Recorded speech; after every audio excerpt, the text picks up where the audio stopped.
Hey guys, you are watching or listening to the Shift Training Podcast, where we talk about personal development, we talk about physical, mental, emotional, and spiritual health, and just overall well-being. And today we're going to talk about why habits are just not enough. And in reality, we're going to cover skill sets, tools, and habits. So, ready to get started? Let's get started. So why habits alone won't do it? Yeah, they're not going to do anything you're trying to do, because habits work like this. Oh, if I get the right habits, then I'll do, X, Y, Z this, and things will be different. It's important to understand that you need to cultivate and develop habits, but it's what kind of habits. Like right now, you already have a set of habits. Everyone's got a set of habits, and most likely we've got a lot of habits that aren't really serving us. So habits alone aren't going to do jack, because you might have, the wrong set of habits. The other set of train of thought is, which we're going to talk about skill sets, tools, and habits. So for example, there's a relationship between those. So let's say, you have a habit. Let's say the goal is to get fit. You want to get fit. You know what I'm saying? Like Vaughn. You want to get fit like Vaughn. Swole, okay? Fit. You know what I'm saying? Healthy. So if you want to get fit, let's say you have a habit of eating pizza. Oh, my favorite. One of my favorite. Love to eat that pizza. And burgers. And, you don't have the tools or the skill sets to stop eating pizza. Then it won't matter how bad you want to get fit until you develop the right skill set and tools to even deploy the appropriate habit. Or let's say even if you have a good habit, right? Let's say you have a habit of going to the gym. And you consistently go to the gym, right? Right. But your form is terrible. You got the wrong skill set and approach to every piece of equipment you use in there. You're more likely to get injured. But you're showing up to the gym all the time. You're there. Habits. But you don't have the right skill set and you don't have the right tools to execute and get success or fruit from your good habit of going to the gym. You're going to need to have the right form, the right technique, and you need to know how to use those tools properly. You're going to need to have the other skill sets that help you to even show up the best way that you possibly can to get the most out of your habit of showing up. Right. Yeah. So for going back to that, habits alone won't do it. We're going to need reminders, constant reminders, could be our phone, set our phone, Great tool. Every 30 minutes, if we are someone who has a lot of negative talks, all right, set an alarm. All right. Do you have negative talks today? That's a way to break that pattern. You also need to have routines, not enough just the habits. Maybe you set that alarm every morning, every morning I'm going to be doing X, Y, and Z.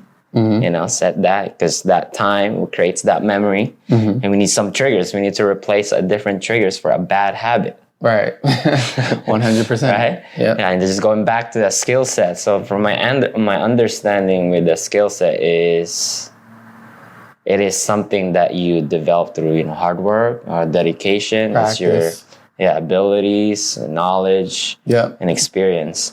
So for me, skill set is that, and then tools are, as you mentioned earlier, I think a good example in my head is like money. You can use money as a tool for you to develop your skill set. For example, hiring a coach or a trainer. So that way you can further your knowledge in a shortened amount of time. Oh, yeah. Very great example. Great example. Yeah. So the difference between skill sets and tools, I think the examples you gave are really good. I like to use the example of martial arts because, I like martial arts. It's my background. So you could have the tool of a katana sword, for those who don't know, Japanese sword. So you have the tool of a katana and you need to develop your skill with using it. Or let's say blacksmith or carpenter, anything. The reason I'm using physical examples is because physical examples are generally easy for people to understand and see. But there's tons of examples that we could use besides that. Physical is just the easier way. But just imagine, if you have a sword or a hammer or whatever it is, and you have the tool, but you need to develop the skill set. So in the beginning, let's say you're not familiar with using a tool. you're probably gonna hit your thumb. You have the wrong thing. Like you don't have the skill to just go bop, boom. Exactly. You don't Bop, have that boom. motion. And then when you're masterful, you got the wah, wah, wah. Very efficient. You know? Yeah, very efficient. But that comes from practice. So developing skill set. When I think of skill sets, I always think skill sets have utility. The tool by itself is a means to execute said utility. So if you have the tool, like let's say you have a firearm, people are sensitive about firearms sometimes. Let's say you have a firearm, you say you have a marker, let's say you have a pen, anything.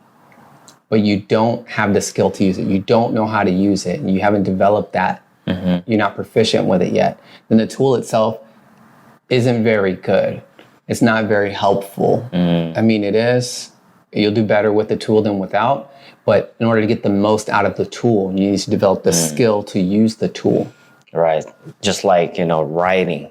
Your tool would be the pen and the journal, and your skill set is about your knowledge on different kinds of topics. Yeah. Yeah, exactly. And you'll and the power of that writing, it helps you develop many skill sets: critical thinking, visualization, so many other transferable skills, which are like the highest quality, best skills to develop, like communication, conveying messages to inspire other people. Goes everywhere. Those types of tools or skill sets you can take anywhere and use them with almost any tool, and you will find success.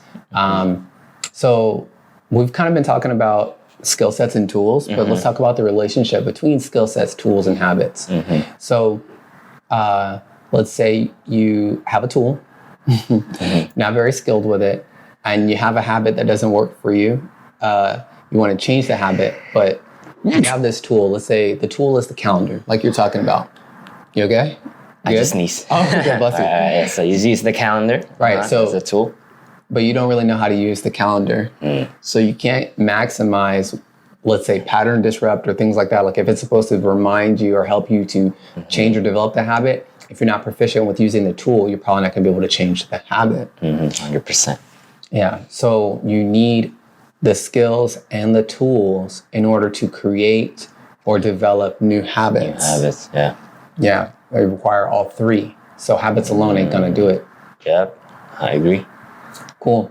Let's talk about a few other factors that affect the recipe of success or getting what you want. Basically, it's how we say success, right, here in America.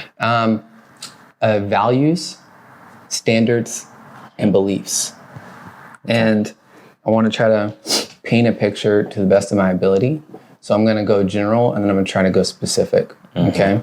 So values, standards, and beliefs play a role in how you develop skills, how you utilize tools, and how you form habits. So for example, let's say I'm going to show you what being out of alignment looks like first. I mean, I'm pretty sure it's easy for us to see, but I want to give a clear example. Let's say I'm going to do the easy one, fitness again. Okay, let's do it. The goal is to go to the gym, be fit. You wanna do that. So let's say maybe there's a value. What is the actual value there? Okay, let's say maybe the value and the end goal are kind of similar, related. You value the idea of being healthy and strong, fit in your own body, feeling higher energy, whatever it may be. Or maybe you just want to go look fine in the gym. You know what I'm saying? Whatever it is you like, whatever it is, that's the value.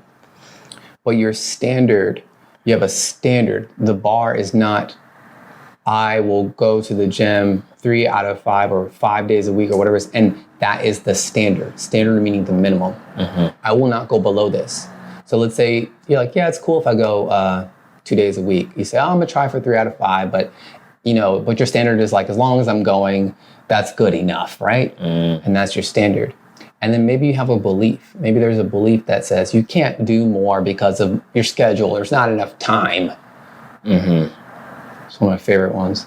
So there's not enough time, or maybe there's a real belief that you're not worthy of having what you think you value. Maybe that's more the thing. So with those things playing a role, that's gonna probably hinder you from developing the skill set or investing as much time as you can to actually develop the skill sets, understanding how the body works, learning, utilizing the tools properly that are in the gym, in order for you to actually practice the appropriate habit to get you the result you want. So the habit that will come out is, I say I want to go to the gym. Sometimes I go, sometimes I don't. I'm not really sure if it's worth it, or if I believe that I deserve it, or I believe that there's not enough time for me to actually make it happen. There's just so much going on. And then, now with those value standards and beliefs playing a role, well, now I can't really, it's hard. I'm not really getting it. I'm not really able to develop the skill set, and I'm not really good at this particular exercise or this particular exercise, and then now that's your habit, because that's the pattern you've practiced. You've practiced that sequence over and over, and now you have the habit of saying you're going to go to the gym, not going to the gym. You know what this reminds me of is the quote from Gandhi where he says, what you think, you say, or you feel, I got that in wrong order, but anyways, when those three things are together, you experience harmony. But if one of them are not aligned, then you don't experience that, elatedness or joy. Right. Yeah, 100%. So with that values, standards, and beliefs, if one of them are not, operating in the right process, then you won't fully experience that fulfillment. Yep, 100%, 100%. And I think, so that's an example of being out of alignment. So let's talk about, what does that ideal alignment look like? We're going to use a slightly different example because I feel like we're beating this one up pretty bad, but we'll go with the idea of saying you want to improve your relationship with yourself or with other people. Okay. So we're going to go more on the mental side a little bit for a moment. So let's say you value the idea of being at peace, or you value the idea of getting out of chaos, or you value the idea of things getting better, right? And let's say the plan is, maybe you're going to go see a therapist, right? Work with a therapist. And so you understand that working with a therapist will do something for you towards what you value. And your standard is, well, I'll go like once a month or whatever. And the therapist is like, nah, you need to come like every other week, cuz so you need to be there. But you're like, oh, well, my standard is this, and this is what I think I can do. And maybe there's a little bit of belief where you're like, you have this belief where there's a little bit of resistance or taboo for going to the therapist. Where you're like, do I really need to go see a therapist? And, there's nothing really wrong with me, kind of deal. And it's not about whether there's something right or wrong with you. It's, do you believe? See, the belief is focused on the wrong thing. The belief is focused on some negative aspect about what you're doing. The belief should be more geared towards, I believe this can help me. Yeah. Or do you not believe it can help you? And I think there's a stigma on that as well. When someone says, oh, I go to a therapy, people perceive you as someone who's like mentally ill or any of that. And I think nowadays it's just becoming better of like, especially athletes, elite athletes, they say that they have their own therapy, and that helps them psychologically to get better at their game. So it's not just, like illness about, mentally ill. It's also for your mental and emotional health. Yep. It's literally just like taking care of yourself, like eating vegetables or brushing your teeth kind of deal. And we don't have a bad stigma against that. So it's the same kind of thing. So back to the example, we want to say, here's the value. The value is this. We want to have this peace. We want to better understand what's going on. And the standard is, we'll kind of go less than the therapist says. But in reality, what you're going to do is you're going to change that standard. Standard's going to be, therapist said this, so let's do this because this seems like what I actually do need. So I'm going to adjust my standard to match where I want to go. I'm not going to let my standard stay based on how I feel in this moment, because if the standard is based on how I feel in this moment, I will never get to how I want to feel. You have to move the bar from where you want, from where you're feeling right now and entertaining that idea, whatever it is, and move the bar to where you want to go. How do you want to feel? Then you're going to align your beliefs with it. Well, I believe if I take the corresponding actions, it will take me there. So good. You show up to therapy with the belief that it's going to help you move towards your goal. And you're going to actively invest in it. And while you're there, you're going to learn some things about yourself. You're going to be developing skill sets. And therapist is probably going to supply you with some tools, some assignments or things you can use to continue to further develop the skill sets that you need, like communicating or practicing healthy boundaries, etc., in order for you to develop the appropriate habits necessary to have a healthier connection with yourself and other people as you originally desired. But you have to be willing to adjust your values, the standards, and the beliefs to be in harmony, and you will develop the appropriate skill sets, tools, and then eventually habits to get what you want. But they work together linearly in one lovely little line that's congruence. That's how you get there. Yeah, and that beliefs is, I think it's so important to some people.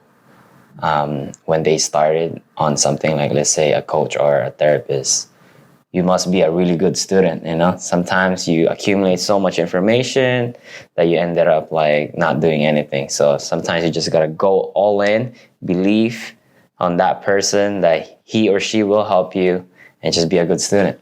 Yep. Yeah, believe in the process. One coach, really. One therapist for a year. Oof. Yeah, trust that process. We all, and that's what's interesting about life, you know, like we all have different paths and it's always going to be unique. And if you keep going somewhere else to learn anything, there might be a conflicting belief. So you're like, all right, which one should I believe? You know, this therapist or this therapist, if they have different, you know, philosophy. Yeah, I think that's another thing that I think is a challenge for anybody in terms of learning. So we're going to talk about learning as a skill set, learning as utility. I think one of the things that hinders people from maxing out their learning, because learning is one of those transferable skills. Remember, this is one of the gems, like communication. Any of the ones that you can take and apply to various tools means you develop the skill set. You instantly will get good faster at anything else. Learning is one of them. And one of the things that hinders is that the conflicting beliefs. Yeah. Making every belief so personal. Because it means that, well, I don't like the way this person does this or the way they say this or whatever. It doesn't matter. Do you want X, Y, Z, whatever it is you're chasing? Is what they're saying possibly helpful? Could it get you there? Well, it could, but not the way that I'm thinking. The way that you're thinking hasn't gotten you there yet. So you probably need to be open to changing or updating that belief, maybe to include more perspectives than what you have. Sometimes you have a belief that you should stay at a certain standard, and someone may believe that there's a higher standard for you because you've been saying, I want this. You want this, but this doesn't dwell down here. It dwells over here or over here, which means if the person's saying, hey, come over here to get what you need, and you're not moving, sometimes we take offense to the person doing that. And in reality, you need to just be open and maybe update your belief system, elevate it. If they, you say you want something, there's somewhere you visualize that you can have more in your life. Someone saying, hey, you said you wanted, let's get with it. Accountability. If you take accountability personally, I'm going to go out on a limb and say you've got some belief or value that's stopping you from elevating your standard. And you need to really assess what that belief is or what that value is that's holding you back, stopping you from raising your standard. Absolutely. Yeah, I think one of the key points there is updating your knowledge or your learning. One of the example that I have a strong belief in, this one is more like on the fitness, it's called somatotypes. So basically there are 3 types of like type of body. One is the skinny, medium built, and like mostly people that are large built. But it's actually, I thought this was not true at all, because we all get skinny so at some point of our time, or we get, big at some point of our time. So I thought that wasn't correlated. So I thought it was BS. But as I update my knowledge, I start to realize that some people are actually more towards this somatotypes. They get bigger than the other guys because of their genes, their genetics. They have more fat cells than compared to other people. So it's just more of a range. So when I update my knowledge, I become more open, and now I understand nah, I don't believe those somatotypes anymore. Right. Good example. Good example. Yeah. So I think back to the point, guys. The original point is that habits alone ain't gonna do it. It's not just about cultivating good habits. It's about making sure that the habits that you want to develop, well, in order to develop them, you need to understand the weight and value of skill sets and tools. If the skills you're actively practicing with the tools you are consistently using do not lead to the habits that you want, you need to change what tools you're using. You need to change the skill sets you're developing. Remember, skill sets get developed by practice. So it's kind of like a loop. It's kind of like, what are you practicing? All right, well, that eventually becomes your habit. That becomes your norm. That becomes your default. So if you're practicing saying, oh, it's okay if I don't go to the gym, I'm going to go out with my peoples, drink some beers instead, and you practice that more often than you practice, I'm going to watch this video about this exercise, I'm going to go to the gym and ask the coach for their feedback on this exercise, then I'm going to try to perform the exercise. Now you're developing the habit to get the fitness. So know that there's a big difference in that, and you will always and only get what you practice. So the skill sets you develop and the tools, that's what's going to give you your habits. Nothing else. That's it. All right, guys. Anything else? I think that's it for us. All right, cool. Episode 20 is complete. 20. Well, if you haven't subscribed yet, don't forget to subscribe, review, like, comment down below. What do you guys think? All right. And that is all. We hope that you guys have an amazing day. Take care.